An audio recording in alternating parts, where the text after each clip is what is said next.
but when she makes peanut butter and jelly, she does such a thin layer of peanut butter. I find it insulting. It's like the essence of peanut butter. I want a substantial amount of peanut butter. I don't think that's too much to ask for. Yeah. No. Well, my mother, who is actually 98 and still alive, was born in 1926. So a Depression era child. So I have joked with her for my 60 years of being alive, and that is she kind of waves the knife with the smallest amount of whatever the spread is, butter, jelly, what have you.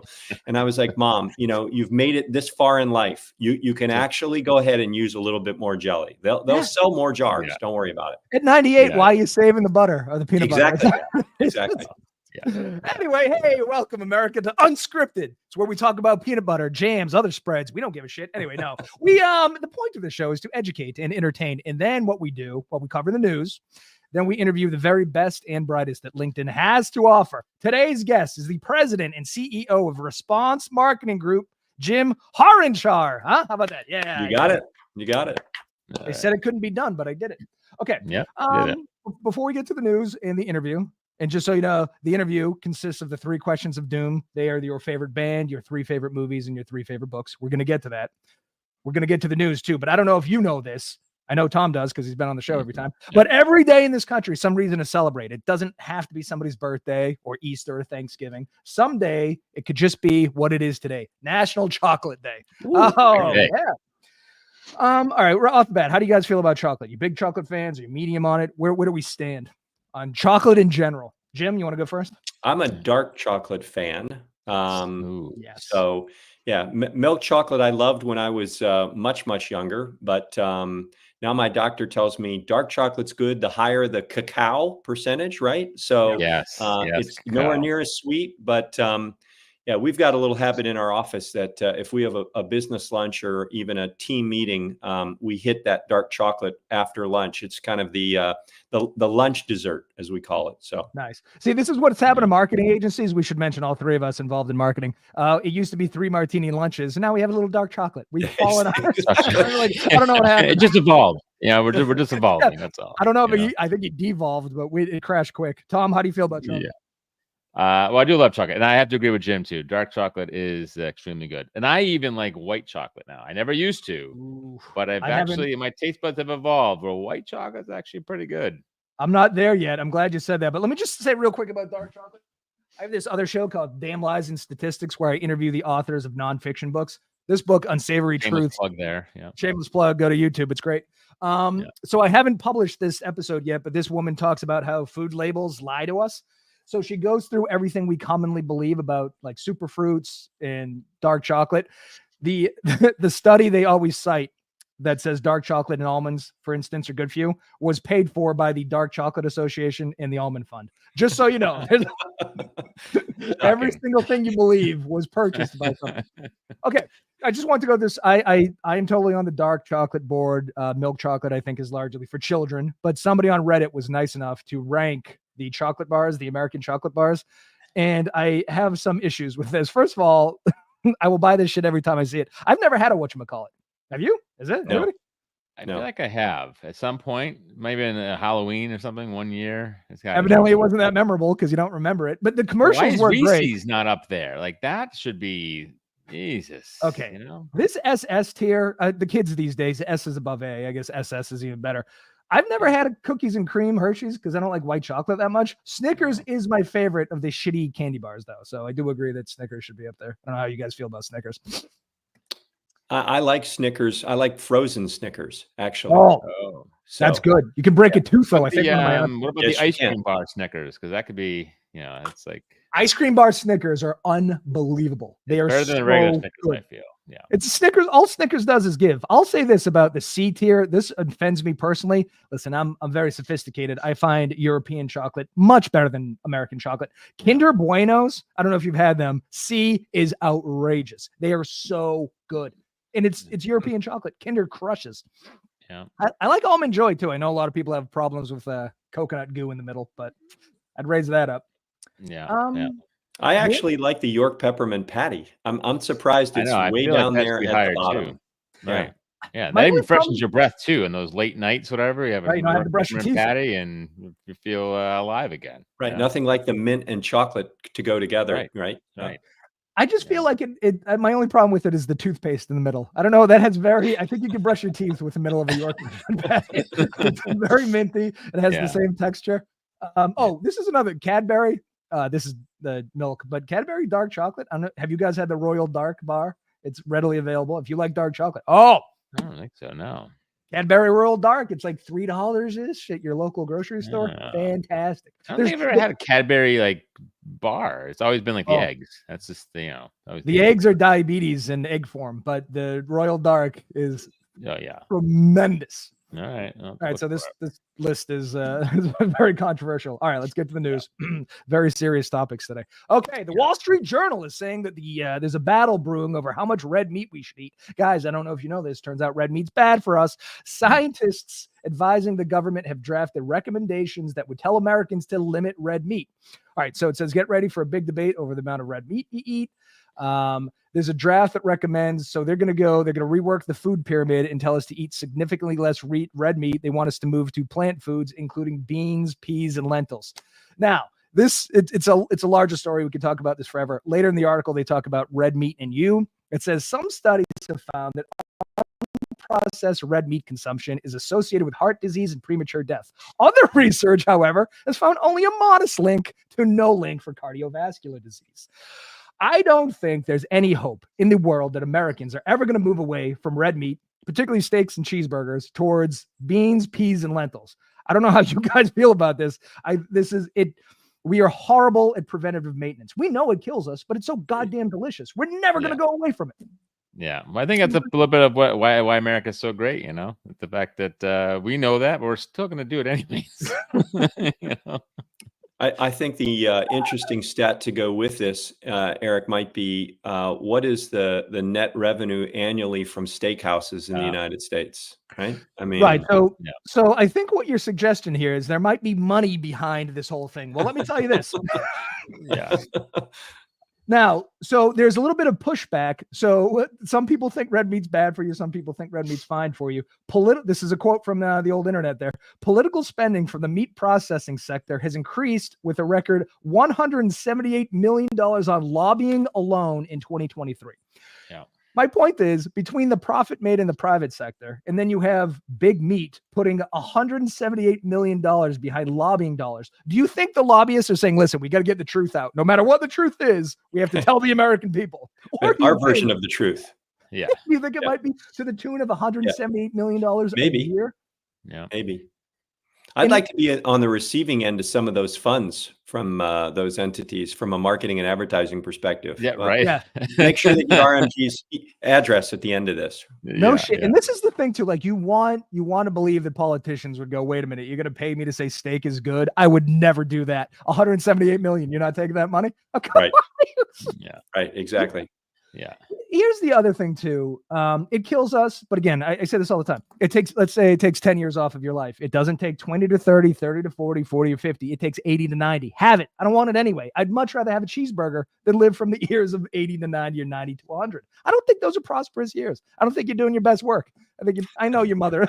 I know your mother's old, but I think she'd probably agree with that as well, while she's eating a hamburger, of course. Of course. Yeah. Well, yeah. Right. Here's another thing too. Like humans are well past our egg laying stages, meaning that we're largely useless. We were supposed to die at 30, and we did for about 300,000 years. Now we're outstaying our welcome because evolution didn't take into consideration modern medicine. So now we're like sitting around. Half of our lives, we're not doing anything. Eat the meat. Who cares? Mm-hmm. What are we doing? Yeah. We eat salads. Is that really what they expect us to do? Is eat salads when steak is here? Yeah. Well, yeah. I mean, there's going to be studies anyways that show salads aren't good for you too. If that ever, Oh, a McDonald's salad has something like 1,700 calories. It's outrageous. Oh yeah, it was creamy dressing on. Dressing, I would assume. But yeah. Here's another thing too. You don't want to come across as a conspiracy theorist, but I read this book called Selling Sickness, and my cholesterol's outrageous. Like 312 is my big number, and everybody, oh my God, I'm going to have a heart attack any second. Yeah. But 50 years ago, that was normal. What they discovered is as you start to say, this cholesterol number is bad, you got to back it off. You can sell more statins. And if you can sell more statins, Big Pharma gets more money. So if you look every 10 years, they back the number inwards. meaning that you can prescribe statins for numbers outwards. Today, statins are the number one prescribed medication in the United States with a bullet. However, you're never going to believe what's the number one killer of Americans: heart attacks. So something's not working. Yeah. That sounds vaguely conspiratorial, doesn't it? I think we could trace that to almost anything. Pick a topic. Yeah. You're right. Well, listen, if you go to the comment section here, it is so polarized, so politicized. Washington's getting involved in our diets. Okay, on the surface, and we'll move on in a second, but on the surface, it's just scientists going, this is what the science says. In the comment section, it's like, F you, because I believe in this or that. Very, like, we would never go to our doctor. He prescribes something. We know, fuck you. You know what I mean? But when it becomes polarized and politicized like this, it gets very strange. It's like we finally reached the point where we're very smart when it comes to science. We don't want to listen to it. It's strange. I'm not sure we're not polarized on almost every topic, aren't we? We are. I think we're bored. You know why? We spent so much of our lives just trying to stay alive. We had to hunt. We had to potato farm. We had to make, you know what I mean? Like, we didn't have medicine. Yeah. Now we have way too much free time on our hands. And the only thing that excites us is arguing with others on the internet. So it's like there's an attention vacuum. We need to bring saber-tooth tigers back. That's the only thing. We need to be afraid all the time, so we're not bored and forming stupid opinions. Okay, on the same sort of track, McDonald's had a scare last week about it. There was an E. coli outbreak. It was in Colorado and Nebraska largely. It killed one person. It made 49 sick. Everybody thought it was the patties that go into the quarter pound with cheese. As it turns out, it was not. It was the onions that were slathered in E. coli. So there's one for big beef. Stay away from onions. It's the produce that'll kill you. Yeah, I never have liked onions. I feel better today. Oh, see, you're onto something. Yeah. They're an odd taste. I mean, I put them on everything, but you wouldn't think. It's counterintuitive, the onion. It's not like delicious, but I think it adds a little something. Okay, so this goes back to the other story. Just like, all right, we're gonna do away with burgers, right? Because I looked into this. In the 2-week span in the affected areas, some places in Colorado and Nebraska, there were 1 million quarter pounders sold. So I go, that's a lot of burgers. I wonder how many burgers McDonald's sells a year. 2.4 billion. In the United States alone. That's 6.48 million burgers every single day. And we're going to eat less red meat? 6.4. That's just McDonald's quarter pounders. Right. Yeah. Burger King sells 2.4 million. There's no numbers for Wendy's because nobody gives a shit. But this is the amount of red meat that Americans eat. We're never going to not eat red meat. Right? Right. Yeah.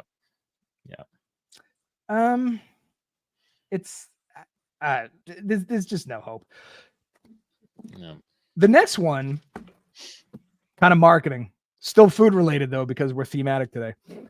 Well, once again, the Wall Street Journal doing some hard hitting journalism. America's newest candy is gummy, crunchy, and printing money. Nerds gummy clusters are everywhere this Halloween. They were born from years of geeky research and executives going with their gut. Okay, this article is fascinating. First of all, have you guys had these? I've not had these, no, but Nerds is like on my high list for they just love them. I mean, come those little boxes, you just shove all the whole box right in your mouth there. It's like this dancing disco of sugar in your mouth. It's great. You know? I love that you said that because we're going to get to the history of Nerds in a second. That plays into it. So only 6 years ago, all of Nerds had less than $50 million in sales. This year, Nerd gummy clusters alone have generated $500 million. Nerd sales now rival candy powerhouses like Starburst, Sour Patch Kids, and even Skittles. How'd they catch up to Skittles? So how did Nerds, which Bon Appetit magazine once called the gravel at the bottom of your fish tank, make it to the top of your Halloween basket? The revenge of the Nerds began when people who took over the brand ignored their tests and followed their taste. This story, if you give a shit about marketing at all, is fascinating. So Nerds came around in the 80s. They wanted to name it like some new hip slang that the kids were calling each other. So they tested nerds versus dweebs. Turns out people like nerds better. Then in high school, they observed how students eat. Girls like to pour candy in their hand and then put it in their mouth. Guys like to pour it straight in their mouth. That's why they made that box, which is perfect for pouring or shooting right into your throat. Yeah. It was sold twice. They got it to Ferrara, who's like, we need to do something. Nerd sales are down. So they invented the Nerd Rope, which is essentially a string of gummy goo, and then they press Nerds into it. However, it didn't do that great because it would stain your hand and Nerds would get everywhere. So then they were like, we need something you can throw into your mouth. They go, but it can't be bigger than a peanut Skittle. So then they start looking at nerd sizes. They go, we should put goo in the middle, but the nerds are too big. So they came up with baby nerds, and then they put goo in the middle. They were a little bit excited about the idea. They sent the prototype to Walmart, Target, and Walgreens. We're like, holy shit, we need these now. These are going to crush. Then they put, in 2001, they put $700,000 in ads behind these things. They did okay. What blew the doors off is that Kylie Jenner, with her 200 million followers, tweeted out that she loves these things, and they exploded. See, social media. Wow. Yeah. I mean, from start to finish, it's a wacky ass story. Yeah. And it's just, it goes to show you 700,000 in ads. You just need somebody famous to like your thing. And then you can go from 50 million to 500 million, but you can't manufacture that. It's very difficult to go, we're going to make these things. Kylie Jenner's going to love it. She's going to tweet it out. You know, like, so we come up with all these plans and all these ideas and all these hopes and dreams, and they're these small twists of fate that end up making $500 million. Organic advertising. Yeah, but man, but how do we get our products in front of one of the Jenners? Do you guys have any ideas? That depends whether or not you want the Jenners in front on your product. Yeah, let me tell you this. I'm coin operated, so I don't like, if they're gonna get me 500 million, I don't like fucking, who cares? I don't, you know, I'm like one of the guys that's getting 178 million in the steak industry. I'll say whatever you want me to say if you pay me. And I think that's how most humans are. Yeah. You think the nerds industry is like, all right, I want a celebrity, but not that celebrity. No, you'll just take whatever they give you because we're desperate for cash. America. Okay. Cover the news. Do you want to get to the get to know Jim portion of the evening? Yes. Yes, I think so. Yeah. Okay. Three favorite bands. 3 favorite bands. Bruce Springsteen. Yeah. Yep. Well, listen, we gotta settle in on Bruce for a second. How did you fall in love with the boss? So I am an unabashed product of the 1980s as it comes to music. High school and college, both in the 80s. And one of my buddies, I went to a unique blend of all boys Catholic military high school. So, oh God, what did you do in a previous life to deserve that? I don't know. And so anyway, buddies and I, somebody's like, hey, have you heard the new Springsteen album? And this was 1981 time frame, maybe even earlier, 80. And since then, just connected at that point in my life, that music, loved it, and have remained a fan ever since. I think he's a set and setting kind of guy. So I'm a little younger than you. So when I got into music in the 80s, which I did, we had like Michael Jackson and Madonna and Prince, and they were just so big and loud. And then there's this guy in his jeans, and I was like, doesn't really, you know what I mean? And then I got into hair metal, and then they have mascara on and singing about Satan. And this guy's very, like New Jersey folk. Yeah. I think, if I speak for, and probably inappropriately so, but I speak for folks I think that I know that are fans. It's more about the lyrics, right? I mean, the obviously well-known, 3-hour, 4-hour shows. I can attest. I was at one for 3 hours and 50 minutes back in the day. I was at one actually about a month ago, which was 3 hours and 10 minutes for a 74-year-old guy.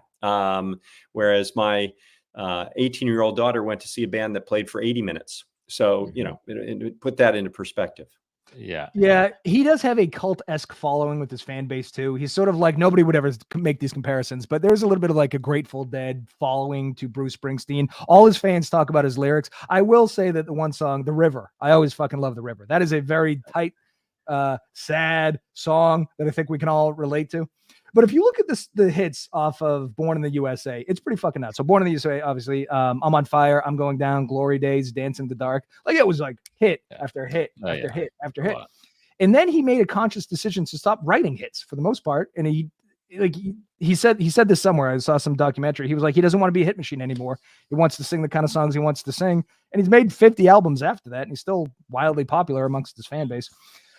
I'll say this about Springsteen. I softened because I'm a big fan of this band called Bleachers, and he did he's on one of their songs. And I was like, I got to stop with my Bruce Springsteen hate. It's just because I have an uncle who's annoying about it. Just look at this photo here. He's drawn you in. I mean, he is drawn with his eyes. I thought maybe this is why, you like them so much, Jimmy. They just saw this photo and I mean, that's it.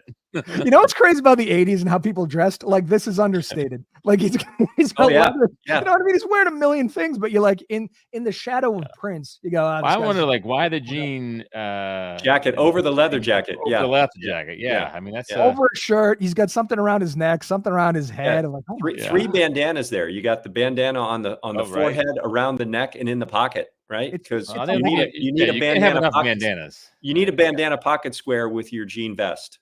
Absolutely, well, that's a given. Yeah. He also won an Academy Award for The Streets of Philadelphia, which I listened. I don't know why I watched that movie. So that song fucking is great. That's another sad. He's very good at writing sad songs. Yep. Born in the USA, 30 million copies worldwide. That's a lot of copies. That's pretty good. The other thing I did want to say, the gift that he has given the world is Steven Van Zandt, because then we wouldn't have Silvio from The Sopranos and his Van Zandt's Underground Garage on Sirius. Great station, and he tells great stories. He's a gift. Yep. Okay, I think we've sufficiently covered the boss. Let's go to this foursome here. Coldplay. This is a polarizing pick. Coldplay. Some people really hate Coldplay. Why do you love Coldplay? Yeah, so if you had asked me this probably 10, 12 years ago, I knew very little about Coldplay. Heard, whatever the most popular songs were at that point in time. But one of my buddies were like, you got to go see him in concert. And so I was like, all right, I love live music. So that for me really got me hooked. I think Chris Martin is spectacular live. The band in general is live. You guys may or may not remember a couple years ago, we had a really unfortunate incident in Charlottesville. And there was a number of bands that came together afterward as a healing concert. And Coldplay actually was on tour at the time in London. He hopped on a plane with his guitar player, Johnny Buckland, and they flew to Charlottesville and played 3 songs to be a part of that because they wanted to be there. So anyway, I love their music. And actually, what really cemented for me, I don't know about you guys, but for us in the ad industry, COVID was a miserable 18 months, 24 months. Yeah, it wasn't great. Had I known how bad 2020 was going to be at the time, my business partner and I should have just turned out the lights, locked the doors, and said, we'll see you back here in about a year. But we didn't anyway. So to pass the time, Coldplay had just released an album at that point in time called Everyday Life, which kind of got me through COVID. I love the music. It was really diverse. And if you ever want to watch something really cool, there's a documentary that traces the sunrise in Jordan to the sunset in Jordan. And they played the entire album in the time it took the sun to rise. It was fantastic. Wow.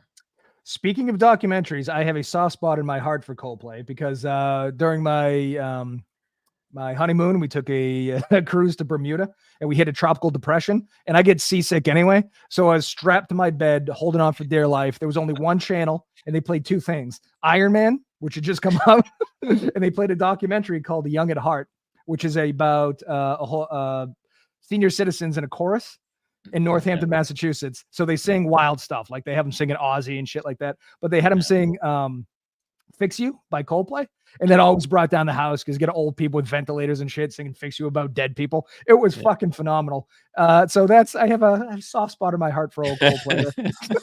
Yeah, great live show. And there's a lot of bands that I like, but aren't great in concert. I won't name those unless pressed, but they're the opposite end of that. You feel like you really get your money's worth, high energy. So a lot of fun. Who's the worst band you've seen in concert? Well, okay, I'm gonna date this, right? Again, I said I'm a product of the 80s. So early on, I think they got a little better, but REM was not exactly a band you get too excited about when you go to visit. Not a great delivery. Although they were, off the charts popular, I did not like The Clash. I went because at the time they came to the concert venue on my college campus, so I had no excuse not to go. But The Clash didn't do much for me.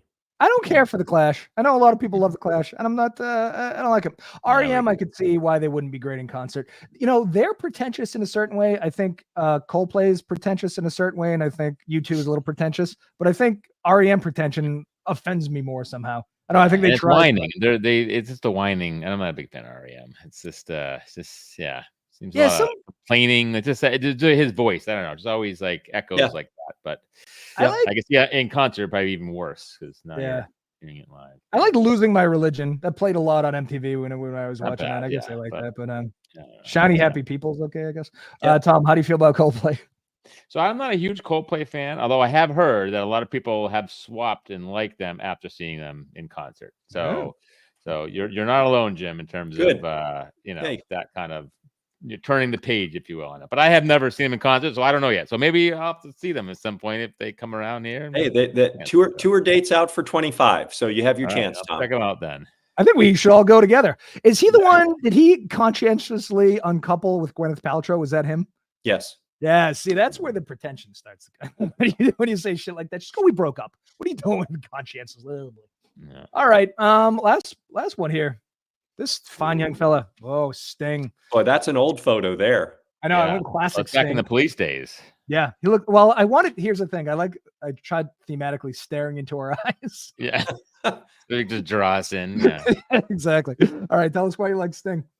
Well, so it started with the Police, right? So huge Police fan. Again, another 80s band. Saw them multiple times over the course of the 80s. Loved every album. You know, there very few bad songs in my mind with them.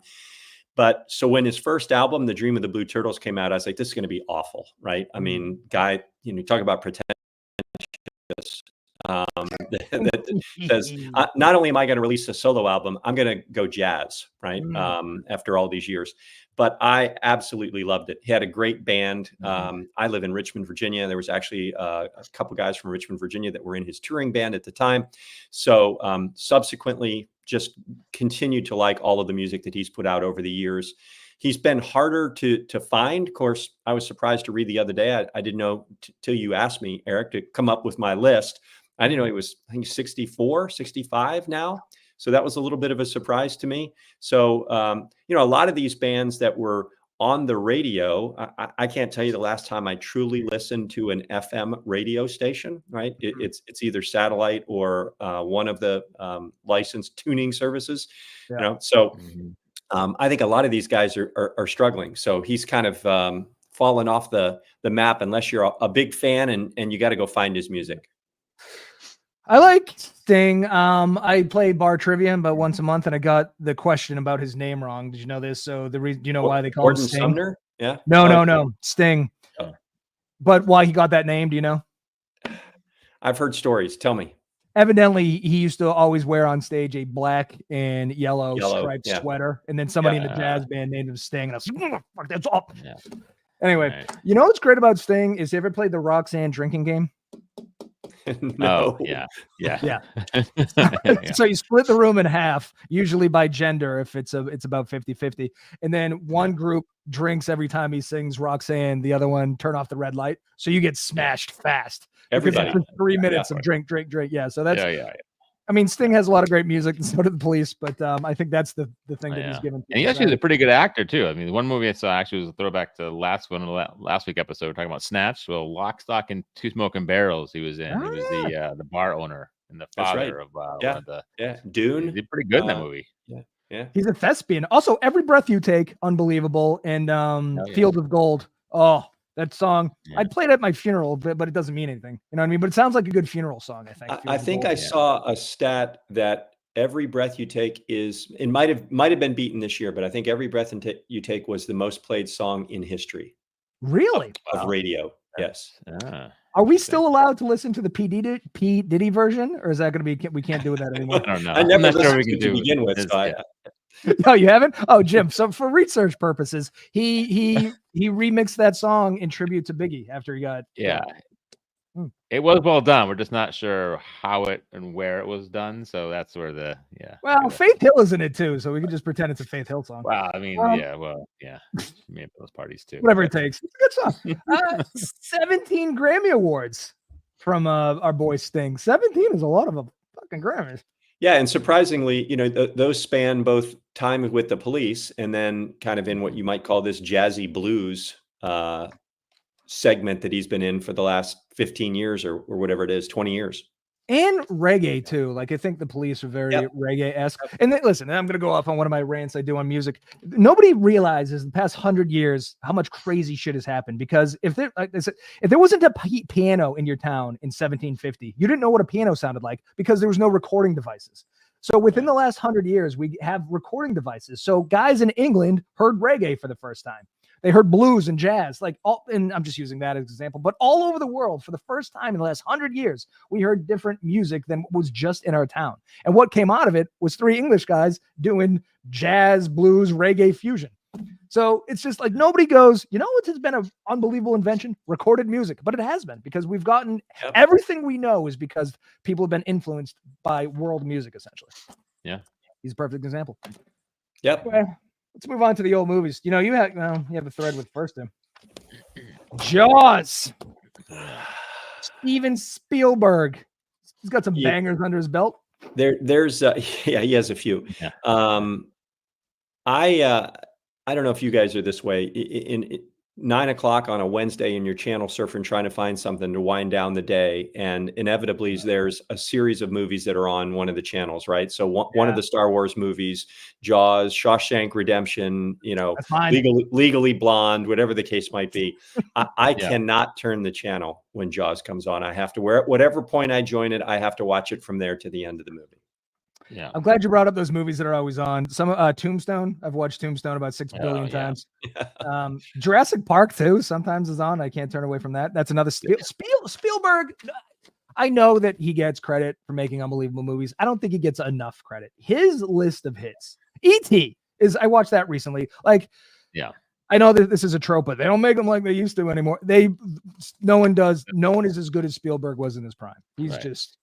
Well, nowadays they're just remaking the movies, you know. So they can't think of their own. So they were just so good. Now you can't even make your own that it can be even better. So you just go back and remake those other ones. So and they're horrible. And then there's some that were, I guess I would call them mildly popular. The subject matter maybe not as enticing as a lot of the other movies, but Lincoln was some of the best movie making he did. I mean, that movie was just when you think about how long it took to film that movie and everything that was involved, amazing. Oh yeah, he's truly a filmmaker. That's Spielberg. He just loves the genre. He's so good at everything. Speaking of remaking movies, I watched the new Total Recall, which I love the first Total Recall. Garbage. These remakes are terrible. Stop doing it. Oh my God. Well, they haven't remade Jaws, but didn't everybody hate the third one? Because that was Jaws' kid killing people. Yeah, and I think the second one was even questionable, but the third one was really bad because I think it was a whole different set of writers and directors and everything else. But I will tell you what draws me into Jaws is the true story part where Quinn is sitting at the table and they're comparing scars and everything else. And he tells the story about the dropping of the bomb and then the plight of the USS Indianapolis. Oh, that is such a good story. To weave that into and a lot of people, don't know that is really a true story, but it's fantastic. Yeah. Somebody had Jaws on last week, so we talked about this too. But the damage that this movie did to sharks was pretty bad because prior to this, nobody really gave a shit about sharks. But after this, so I remember the numbers from last week. Sharks kill about 70 humans every year. We kill 100 million sharks. And if I recall, I think there was a number of northeastern seaside destinations that really took a hit in that immediate 6 to 12 months following the release of Jaws because no one wanted to go into the water. It's still terrifying. Like if I'm in a pool and somebody yells shark, I'm getting out. Like it's like a visceral thing to a giant monster with huge teeth underneath me that I can't see, and that's going to eat my legs. That is just, it's no matter how like unreasonable that fear is, it's in us, and it's largely because of this movie. Well, not only that, it spawns, what is it, The Trench or all of those movies with the mega sharks or whatever. Sharknado. That was horrifying. I'm afraid of Sharknadoes. So your second movie is also, can we skip to the third because of the synergy here? Just say yes. Sure. Another Steven Spielberg banger, Indiana Jones and Raiders of the Lost Ark. Not only did you get Spielberg here, you also got George Lucas. And I'm not a huge Star Wars fan or anything, but these are two entertainment geniuses combining forces and making it. I'll say this: I was more of a fan of Temple of Doom only because I owned it on VHS. Really? I watched it 6,000 times. Well, I didn't own this. You know what I mean? I think that's the weakest of all of them. Although the last couple are questionable. You know, the Crystal Skull was not very good either. But yeah, I mean, made a hell of a career for a lot of different actors in this movie. And Karen Allen appeared in what, 4 and 5 afterwards, after disappearing for a couple. Spielberg found a way to get his wife in a movie. Kate Capshaw, right? She's in Temple of Doom. But this one, again, another one of those channel surfing. It's on, got to watch it. I had one of my close high school buddies that worked one summer at a theater as an usher when there used to be such a thing. And because it played 5 times a day, he memorized every line of the entire movie. We would be out just randomly and he would throw out a quote that applied, right? So, you know, somebody saw a snake, he'd go, you'd be like, asps, very dangerous. You go first. You know, so sticks with me. It's the opening sequence too is so good when you first meet the Indiana Jones character and the guy cocks the gun, he turns around, whips it, and then he goes and he's a professor and he's super smart and all the girls love him. I rewatched most of it last night. It's, oh my God, Spielberg again at his most Spielbergian. Just such an atmosphere too when he's going through that first temple and all the booby traps and all the dead people. It's just, oh my God, it was so good, so good. I'm surprised. I'm kind of surprised they haven't remade these with, The Rock for some reason. I don't know. Tom, that's actually, now that you mention it, you know, probably won't be too much longer. They did do. This is how much of a fan I went. They released this in IMAX, I think, as not a 3D, but it was in an IMAX, and I went to see it again on an even larger screen than I saw it the first time in the theater, and that was pretty cool. I watched a review on it on YouTube too, and like you don't realize it's pretty violent. And this isn't a criticism, but like arrows through dudes' heads in Temple of Doom. I mean, the part of the reason I love that movie is the shaman ripping the guy's heart out. These were not movies for kids, but they weren't exactly movies for kids. But kids definitely watched it because of the adventure, and you get a lot of violence, way more than you get today. I would say, right? Yeah. Well, wasn't it River Phoenix? It also spawned a whole series of people that played Indiana Jones as a young kid, right? Do you remember that? Like Young Indiana Jones, I think, was a series on ABC for a number of years with River Phoenix when he was probably 18, 19 years old, something like that. Right? Yeah. Harrison Ford doing all his own stunts. He ran away from the boulder, which was 22 feet made out of fiberglass and was rolling on a track, but still scary, I would say. Yeah. He's not quite Jackie Chan, but he's doing something. I mean, something, more than most. Harrison Ford is a national treasure, I would say. Yeah. All right, let's go to your third movie, which I haven't seen, but I did a lot of research on. Oh my gosh, I hope you're going to watch this. Well, I didn't know it was David Fincher, and after 7 is like the greatest movie of all. I mean, top 10. But so The Game, I once again hadn't seen it, watched the trailer, watched some reviews on it. Seems unbelievable, and it makes sense because David Fincher, 7, Benjamin Button, Fight Club, Gone Girl, Social Network, Girl with the Dragon Tattoo. He's got a lot of hits. He's no Bruce Springsteen, but he's close. Backstory for me is a friend of mine said, "Have you seen this movie, The Game?" And I was like, "Never even heard of it." He's like, "Oh, you got to go see it." And so Michael Douglas probably in his heyday, right? Yes. Sean Penn arguably maybe in his heyday. I was never a Sean Penn fan, but plays a great character in this role. I don't know how much I can give away because the movie really is all about the ending, and I just absolutely love it. Love every bit of it. I'm not a horror movie guy. This is like suspense to the max. It's like a psychological thriller, wouldn't you say? Absolutely. Absolutely. So speaking of because I was watching this, I was like, man, this is real hardcore Michael Douglas. It was during the Basic Instinct, Fatal Attraction, Wall Street falling down, kind of like this is another guy that it was a period of time. Movies in a short period of time and just hit after hit after hit. Crushes. And then there's ones that are like tangentially good, but those are like unbelievable. And then I looked it up. He's worth $350 million. That seems to be every time somebody mentions a guy and I was like, man, he had a lot of hits. Like Kevin Costner had a bunch of hits in a row. 350 to 400 million is about where they are in terms of net worth. So I guess the point is we should have been actors. I don't know what your guys' net worth is. Yeah. I'm a little Not far that. off Michael Douglas. We No? missed our window. Well, I don't know. Some more than others. I'll speak for myself. Yeah. There's still time. You could be in the game too with The Rock. That's right. true. Yeah.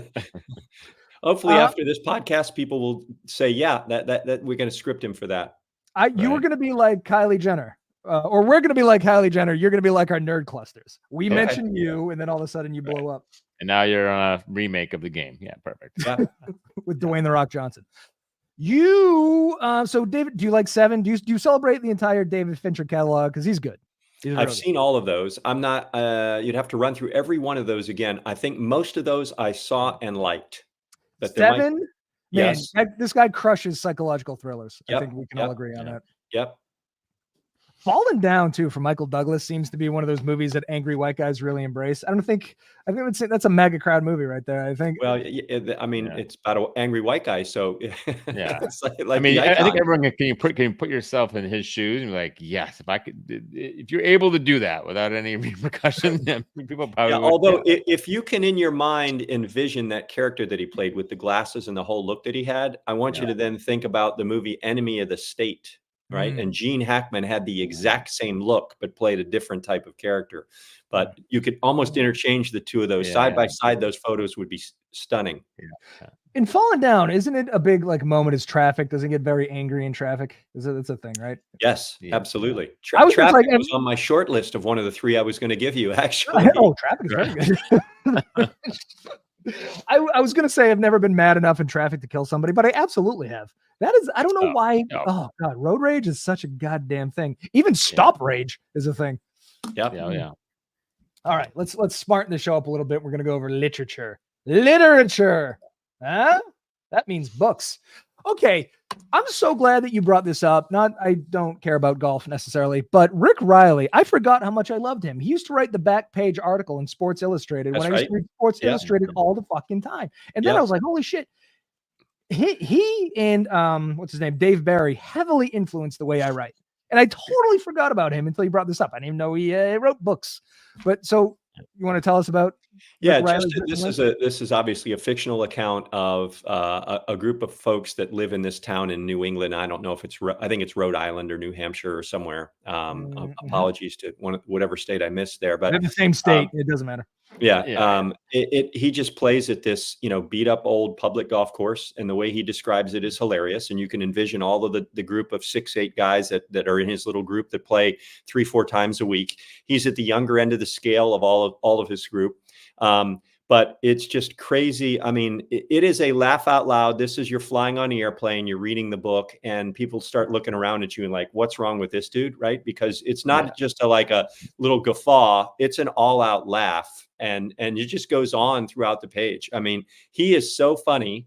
And I've heard him do a lot of interviews, and he's kind of funny live, but he's really funny in his writing. And there's a tremendous scene in this book that I think about every time I play in a charity golf outing.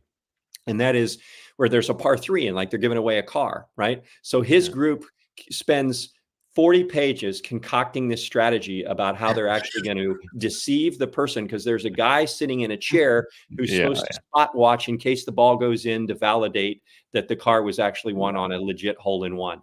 And they come up with this whole strategy. I don't want to give it away if you ever read the book, but it is absolutely the funniest thing ever. And I think about it to this day every time I play in a charity event. Yeah. According to the Wikipedia page, it's being made into a movie. Did you know that? Oh, really? With The Rock? And Michael Douglas. It's The Rock, Michael Douglas, Indiana Jones, and the shark from Jaws. It's going to be unbelievable. Meshed into one, playing in a charity tournament. Yeah, that's awesome. Yeah.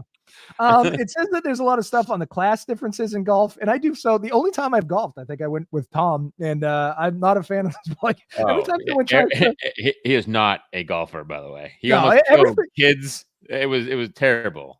Everything annoys me about golf, because when people try to sell it to me, they're like, well, you can drink. I'm like, yeah, but you can drink everywhere. That is not necessarily a thing. And then when people try to tell me it's a sport, no, you can drink. Like, nobody's like, hey, you want to go play some basketball if I can throw down a 30-pack? No, because that's a sport. Golf is a game, which is fine if you refer to it as a game. But some people, oh no, it's athletic. No, it's as athletic as bowling or race car driving. But it ain't. Bill Burr's when he nailed it, because Bill Burr goes off on a rant and he goes, you know why it's not a fucking sport? Because no one's guarding you. I go, that is brilliant. No, he doesn't as Bill Burr. No one's guarding you. You know, like as a matter of fact, it's the opposite where people are like, shh, let him do his thing. Yeah. Meanwhile, you'll take a free throw and people are like, your mother sucks. You're like, why would you say that to me? You know what I mean? So it's a game, which is fine. I get it. Now you're going to hate me, Eric, because all three of my books I gave you are somehow there's a golf theme throughout them, but we won't play it up. No pun intended. I see what you did there. I have accepted that there's many things that I don't like in life that I know I'm just wrong. I know I'm wrong. I mean, I'm not just trying, like, I don't like dogs and I don't like golf, which is very, like, that's very contrarian. And I'm not just saying it to piss people off. I just find I look at a golf course like I look at a puppy. Oh, there it is. I don't give a shit. You know, so, but I know that's not what society is. I will say this about golf, though. I played with Tom and then 2 other guys that like golf a lot. Terrible. I remember how you were, Tom. I'm not just saying that because you're here, but like Craig. No, I'm not good. I mean, my favorite hole is honestly the one that we're leaving, getting to the car and getting home. All right, well, in most cases. And my son loves golf, so like I really feel bad because I don't really go with him often, really ever. But it's you can't force interests. You know, my son plays Fortnite. I don't fucking look at that shit either. Well, yeah, right. No. I guess my point is, Jim, I don't know if this is. I just hear about people golfing all the time, how much they love golf and blah, blah, blah. And then I see them play and I'm like, how are you this bad at something you love? I just, you know what I mean? I just don't understand. Do you find that to be true too? I get it. There's probably more things than golf, Eric, that we can say that, you know, why do we do this as right. As much as we punish ourselves, you know, maybe that's why divorce is 52% in this country too. Yeah. So, you know, it could be. And then I gotta say to golf though, like Eric, he may say he's not good at it or whatever, but he's the only one that I've seen use a putter off of the tee. And almost hitting it. It was like a par 3. It was like a short little, like, you know, fun course, whatever. Yeah, he hit that thing so hard. It was a line drive. That's where it almost killed kids. Yeah, everything. Like people were freaking out, scattering all over the place. Women, it was awful. But I was like, that was a hell of a shot. It was on a rope. So, if it was baseball, that's an easy double, maybe a triple if it bounces good. Well, I played high school baseball, so I'm just saying, like, it won. I mean, it was like directly line drive. I mean, it was perfect. Like it just. So I think. Thank you. I will say too, it had that feeling of hitting a baseball. You know, when you hit it, and it's just right. Like that's what that felt like. It just had that like, So maybe I'll play some golf. Now I'm getting excited because I get to hit things. Okay, Rick Riley. I'm going to go back and I get a look at his work. He retired in 2014, and I just totally forgot that he existed, which kind of hurts my soul. But yep. Okay. Good writer. This is this is the best cover I could find. The other cover is the movie cover because they turned this into a movie. Did you know that? Okay. Yep. Which actually was way better than I thought. Wow, Robert Duvall. This is another book, I guess, that I would say golf is a theme here. It's built around that, but it's much larger than that. It actually has a deeper meaning. It's very much of a kind of a Christian philosophical, bringing that into what's important in life. And so I actually started reading this because my golf game had gone down so far. I was like, I got to find a divine providence or something to interject and improve my golf game, whatever it's going to take. And I read this book and I came away actually, it did help improve my golf game, but more so it was an outstanding reset to kind of how you prepare yourself day in and day out for whatever you do, whatever your passions are, whatever your work focus is. It's a really good book. And I will say that shout out to David Cook. I've never done this before. I love the book so much. He had his contact information in the back. I wrote him a note and I said, I just want to tell you that I really, really enjoyed your book. And he wrote me back. I didn't expect that he would. Wrote me back. And he said, if you ever need me to sign books for you or anything, I'm happy to do it. Glad you enjoyed it. So that's awesome. Nice to hear. So is it a Christian book, would you say? Is it like I would say it is. Yeah. Interesting. It certainly, you know, talks about the impact of religion in one's life and what you put as priority and focus. And I'm, you know, that's not something I talk about a lot. But it was a good centering book. How about that? Interesting. Well, Robert Duvall, and I only watched the trailer on Netflix, but he makes for a great wise old sage. You know what I mean? Like if ever I need, so it's not going to be golf, but something else in my life. I need somebody like follow me around and really give me a kick in the ass, but in a sweet way. Robert Duvall. He's still alive. Again, he's another one of those guys that you can't name many movies that Duvall's been in that are bad. No, he has, and he's always kind of Robert Duvall too. You know, he doesn't really stray far from that character. Yeah.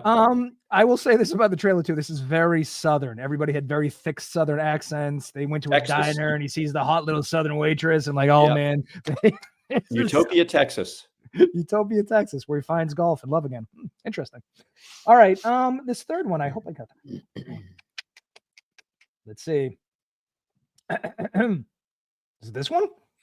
Yeah. So this, Eugene. Yeah. Okay. This was really unexpected, and I'd love to tell you how I even got connected on this. I think it came as a referral from a friend, but this is a amazing book. Probably one of the, I didn't put it on here without having thought about it for quite a while. But so Eugene O'Kelly was the former CEO of KPMG. Was diagnosed with brain cancer and told he had 4 months to live, and lays out in the outset of the book, wrote the whole book not long before he passed. And he said, what would each of us do if you knew that you had 10 months, 4 months, whatever to live? How would you live the rest of your life? What would you do? How would you communicate that to people? And it's just an amazing book. It seems emotional.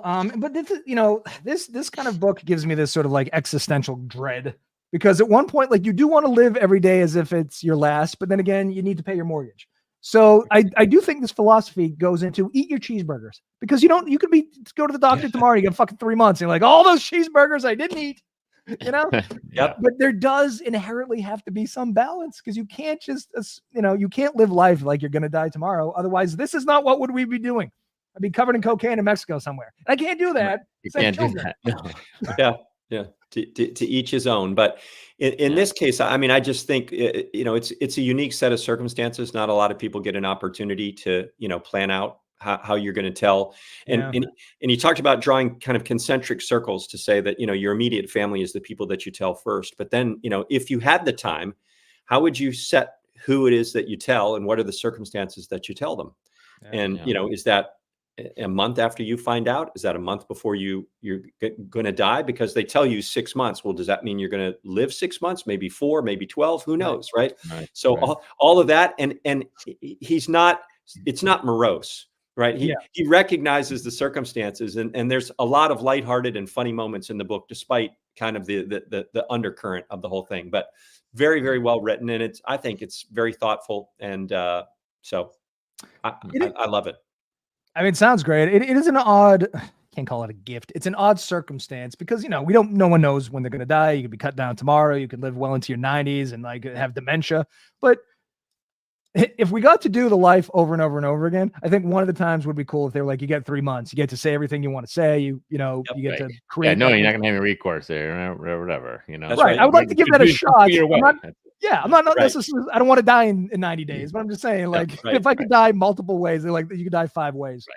This would be one of them. I go, yeah. And the tie here back to golf is in the title. The author is a big golfer, and Chasing Daylight is his tie to kind of the golden hour. You've heard that term, right? As the sun sets, it gets lower in the sky. Golfers, a lot of golfers love that. It's a great time to play. Everything seems, super, super peaceful. And Chasing Daylight refers to the last part of his life, but also getting those last holes in before it gets too dark to be able to finish playing. Yeah. See, this is why I need to get into golf, because people that like it really fucking like it. Even when a guy writes about his death, he's like, I need to get some golf in this. I got the golf. Yeah, I know. Well, again, he used it. And again, it could be whatever your thing is. If you like to fish, if you like to bowl, if you like to go to NASCAR, whatever. But, he chose to use that as a way that he could spend 4 hours with, different people in his life to communicate this information. And it would be memorable for both of them. I do think there's definitely an aspect of golf that's just a bunch of guys getting together, and like it just takes a long time. And so your wife would be less likely, I would say, to get mad at you if you're going golfing. Then I'm just going to go drink for 4 hours. I'll be back. You hit the nail on the head and said, my wife's never been a golfer. And she says, because if I had 4 hours to spend, that wouldn't be how I would spend it. Right. She believes that golf should be 12 holes, which she said that for 35 years. And ironically enough, now there are a lot of places building 12-hole golf courses. So, go figure. She's smarter than all the rest of us. I don't know. Interesting. I'm also very, very white. Like my skin tone is porcelain. So the idea of that much sun, I can't do it. We'll just go on a cloudy day. Just go on the sunny days, cloudy days, With the rain, you're gonna be the only one out there. It's gonna be put your UPF on with a 50 hoodie, and you're good. That too. Yeah, right. And then it would mess up my hair, though. It's not in the cards for me. I'm gonna stick to beer pong. Okay. All right. Yeah. You did the three questions of doom. I think you nailed it. A lot of new ones. None of these books have ever appeared. 2 or 3 movies have never appeared. I think maybe you got Springsteen one. So what I'm saying is you're an original, which is nice. Yeah. Good to know. Yeah, I got that going for me. You sure, and you got something else going for you too. Listen, this is your website. Do you want to use a couple of minutes to do a little elevator pitch? You don't have to. But I figure this is streaming on LinkedIn. Well, I'll make it quick. Our firm actually in October celebrated 38 years. So we've been around a long time, survived a couple recessions and COVID and all of that. So we're very proud of that. Our focus from the outset has been on data and how data helps marketing, right? We just believe there from a foundational perspective, you got to have the data on, who are your prospects, who are your customers. Everybody, uses some form of marketing and advertising, whether you're a small business, whether you're a large corporation. The only thing that's finite is the budget. GM's budget is a lot bigger than a small 5-person company, but it's still precious. And so being able to use the data that you have on your customers only makes sense. I mean, I think we're all seeing this now in terms of why do you brought up something earlier, Eric, that, the Jenners, that's an influencer. Why does an influencer work? Well, because they're relatable to some segment of their audience, right? And so if I can tailor my marketing to be more effective to somebody that I know based on the fact they're an empty nester and they've got time to spend and they're available to, book a hotel room on a Tuesday, whereas a family with kids in school doesn't, let's communicate with and engage with our audience the way they want to be engaged with. And so that's what our focus has been for the better part of those 38 years. We have some unique proprietary assets that we use to help our clients better understand.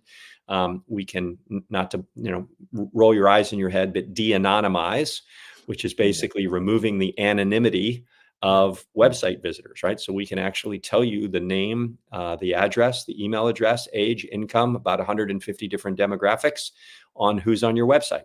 And since everybody's spending lots and lots of money to drive traffic to your website, don't you want to know that Jim Harenchar was actually the person who was on your website last night? Yeah, I would. Yeah. There we go. And then he loves Raiders of the Lost Ark. That's right. Send him a Harrison Ford ad and he's all over it. Yeah. Well, I would say you might be onto something being in business for 38 years, which is a long time for a marketing agency. Yes, it is. Mm-hmm. Not bad. All right. Well, listen, I kicked you out. I didn't mean to kick you out. I meant to get rid of the website. That was it. He was done with you. Yeah, get the fuck out of it. I was going to say before I kicked you out unceremoniously that you've been a great guest. Thank you for being on. I'm going to log off because we did just about the full hour, but can you stick around in the green room for a little while so we can talk some jaws and marketing? All right. Well, listen. Happy to. Thanks. Thank you again for being on. Thank you for teaching me how to pronounce your last name so I didn't butcher it like everybody else does. Yeah. And Tom and I will be back tomorrow. Goodbye, America. Have a lovely Monday night. It's going to be great. Go golfing.